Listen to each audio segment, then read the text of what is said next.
Hello friends, welcome back to my YouTube channel geography Guru. आज हम discuss करने वाले हैं क्लास 9th एसएसटी सामाजिक विज्ञान की वर्कशीट नंबर 74 यानी कार्यपत्रक संख्या 74 को।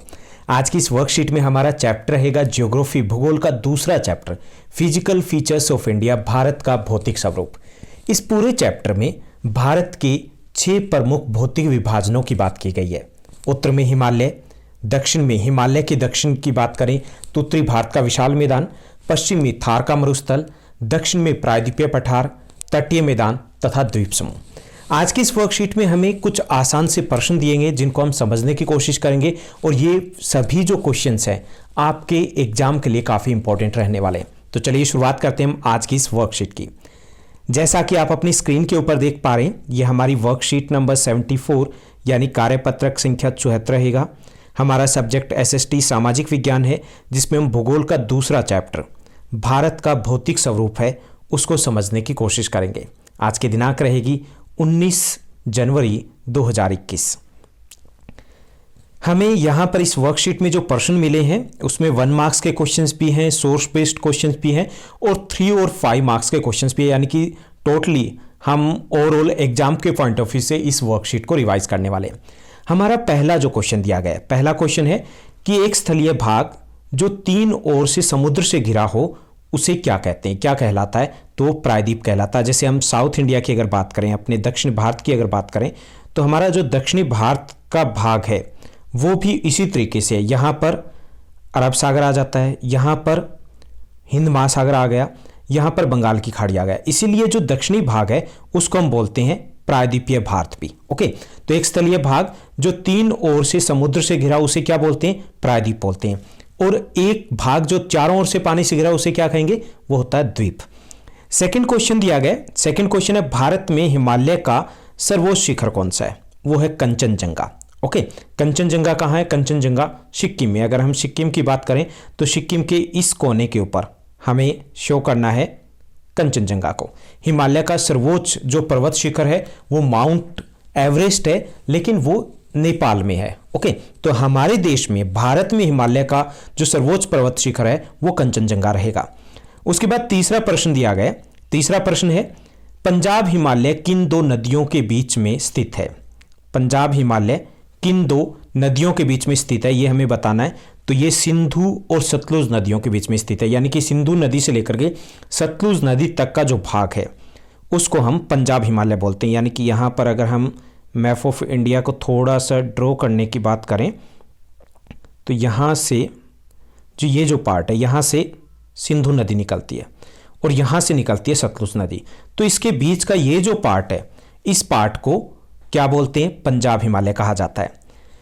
उसके बाद नेक्स्ट जो हमारा फोर्थ क्वेश्चन रहेगा, फोर्थ क्वेश्चन है पूर्वी घाट का सर्वोच्च शिखर कौन सा है? तो पूर्वी घाट का सर्वोच्च जो पर्वत शिखर है वो है महेंद्रगिरी, जिसकी ऊंचाई 1501 मीटर है। ओके, उसके बाद 5वां प्रश्न रहेगा, 5वां प्रश्न है उत्तरी भारत में सर्वाधिक जलोढ़ मृदा पाई जाती है, सही है या गलत है? तो ये बिल्कुल सही है, यानी उत्तरी भारत में ही सर्वाधिक जलोढ़ मिट्टी पाई जाती है। जलोढ़ मिट्टी की बात करें तो ये उत्तरी भारत के विशाल मैदान, इसके साथ साथ तटीय मैदान में भी पाई जाती है।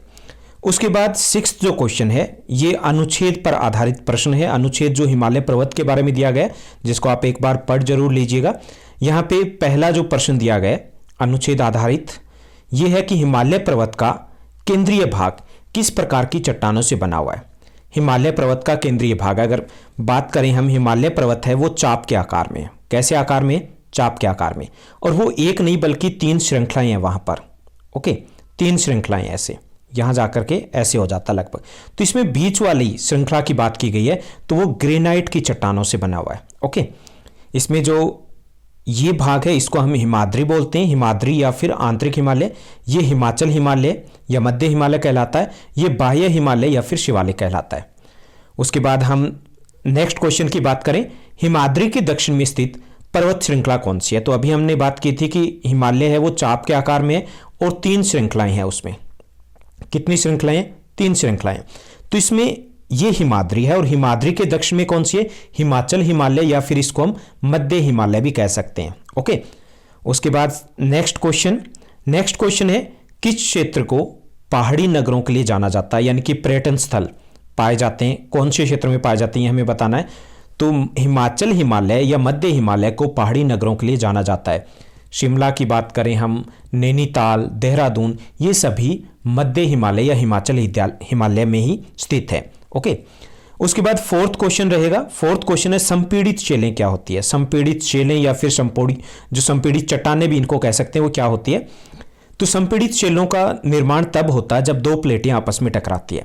हिमालय पर्वत का निर्माण भी इसी प्रक्रिया से हुआ। जैसे यहाँ पे देखिए कि यहाँ चट्टान है, जब दो प्लेटें अलग अलग दिशा से ऑपोजिट डायरेक्शंस में बल लगाती है तो बीच की जो चट्टान होती है, बीच में जो कंकर पत्थर होते हैं वो संपीड़ित हो जाते हैं। हिमालय भी ऐसे ही बना है, एक तरफ से यूरेशियाई प्लेट और दूसरी तरफ से इंडो ऑस्ट्रेलियन प्लेट है वो टकराई और बीच में हिमालय खड़ा हो गया। ओके, तो ये ऐसी जो शैलें होती है उनको हम बोलते हैं संपीड़ित शैलें।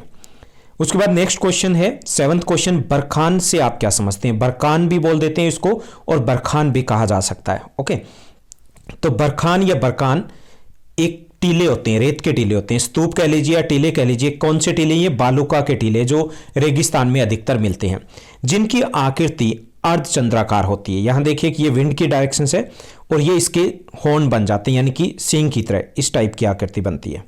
तो ये होते हैं बरखान। अगर ये आपके एग्जाम में क्वेश्चन आता है तो अगर आप डायग्राम भी बना दोगे तो भी काम चलेगा, बहुत अच्छे से चलेगा। तो इसको बोलते हैं बरखान, जो अर्धचंद्राकार की आकृति में होते हैं। उसके बाद 8th क्वेश्चन रहेगा। 8th हमारा क्वेश्चन है, उत्तरी मैदान सघन जनसंख्या वाला क्षेत्र क्यों है। उत्तरी मैदान में घनी जनसंख्या पाई जाती है, उसके कारण बताइए। तो ये आपका 3 या 5 मार्क्स में क्वेश्चन पूछा जा सकता है। तो उत्तरी मैदान में घनी जनसंख्या पाई जाती है, इसके कई कारण है। पहला, यहाँ की जलवायु अनुकूल है, ना तो अधिक ठंडी है ना ही बहुत ज्यादा गर्म है। दूसरा, यहाँ पर उपजाऊ मिट्टी, जलोढ़ मिट्टी पाई जाती है अधिकांश मैदान में, जो काफी उपजाऊ है, जो कृषि के लिए भी अनुकूल है। तीसरा, जल की उपलब्धता, यहाँ से सदावाहिनी नदियां बहती जिनमें वर्ष भर जल रहता है, जो कृषि को और ज्यादा सहायक होती है कृषि के लिए। चौथा, यहाँ पर कृषि है वो विकसित अवस्था में, क्योंकि जलवायु अच्छी हो गई, मिट्टी अच्छी है, जल भी उपलब्ध है, तो कृषि भी विकसित अवस्था में, इसके कारण भी जनसंख्या अधिक है। पांचवा कारण है, यहाँ पर परिवहन के साधनों का जाल बिछा हुआ है, जैसे सड़क मार्ग है या रेल मार्ग है, तो इसके कारण भी यहाँ पर जनसंख्या अधिक है। उसके बाद 9वां प्रश्न रहेगा हमारा, 9th क्वेश्चन है, हिमालय पर्वत का हमारे लिए क्या महत्व है। ये हम 6th क्लास से पढ़ते आ रहे हैं, तो बहुत सारे लाभ लिखे जा सकते हैं। हिमालय के लाभ बताइए। ओके, तो हम यहाँ पर कुछ ही डिस्कस करेंगे 3 मार्क्स के अकॉर्डिंग। तो हिमालय हमारी जलवायु को प्रभावित करता है सबसे पहले, क्योंकि मुख्यतः इसी के कारण मानसूनी वर्षा होती है। आपने चैप्टर में भी पढ़ा होगा जलवायु में कि मानसूनी वर्षा किस कारण होती है, क्योंकि हिमालय एक अवरोध के तौर पर खड़ा होता है और मानसूनी पवनें वो आगे नहीं जा पाती और भारत में बारिश करती है। अगर हिमालय नहीं होता तो शायद भारत में उतनी बारिश नहीं होती, जैसे राजस्थान में हो रहा है कि वहां पर अरावली पर्वत है वो पवनों को रोक नहीं पाता। तो ऐसा ही अगर यहां पर होता तो हमारे यहां पर बारिश नहीं हो पाती। दूसरा, हिमालय उत्तर से आने वाली ठंडी हवाओं को रोकता है, जो उत्तर से, रशिया से, साइबेरिया से आने वाली जो ठंडी पवनें हैं उनको रोकता है। अगर वो ठंडी पवनें भारत तक पहुंचती तो जैसी हम दिसंबर में कड़कड़ाटी ठंड महसूस करते हैं, बहुत ज़्यादा सर्दी आ गई दिसंबर या जनवरी में, जो इन दिनों में शीतलहर चली हुई है, तो उससे कहीं ज़्यादा ठंड होती। तीसरा, हिमालय से हमें अनेक प्रकार की जड़ी बूटियाँ प्राप्त होती है। चौथा, हिमालय से सदावाहिनी नदियाँ निकलती है। सदावाहिनी मतलब जिनमें वर्ष भर पानी रहता है।